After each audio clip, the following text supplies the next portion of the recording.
raison depuis le début.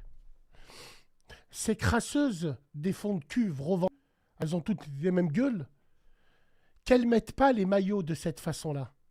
C'est partagé par lui. Ça, c'est pas rigolo, c'est très subtil. C'est des messages d'hypocrite. Parce que la relation Robert-Renoir à Paris, c'est une relation... Moi, je vous le dis, moi. Tu vois, dans une autre ville, tu verras jamais ça. Les voilà, les revanchardes, celles qui affichent toute une communauté avec les maillots de chez nous. Je sais pas si tu as remarqué, pendant la Coupe du Monde, il n'y a jamais autant de crasses qui parlent de football. Elles se sont toutes concentrées pour la Coupe d'Afrique. C'est normal, elles jouaient contre leur baobab préféré.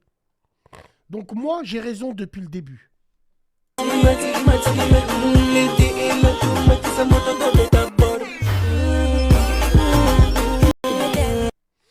Enlève le maillot. Pourquoi tu le lèves là?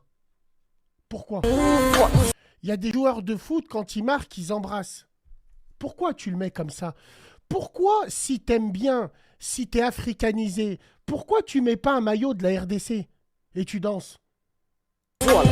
Moi aussi, je danse pour la RDC, mais je mets pas de maillot. Je mets des Weston.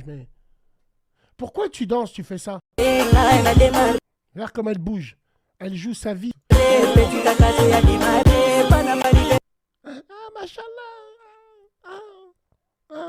Ah ouais, les gars. Hein? Demandez à une Renoir de mettre un maillot maghrébin. Et elle danse comme ça. Même pas en rêve. Même pas en rêve. Voilà. Elles volent les maillots de leurs petits frères. C'est le même genre de crasses qui ont des leggings qui puent du cul, qui sont sur Internet. Et elles te posent une manette de PS5. Il y a qui pour jouer? Et tout, ils sont là et tout, ils la pompent. Voilà, ça c'est des messages subliminaux. C'est ce qu'on appelle des messages subliminaux. Je vous l'ai dit,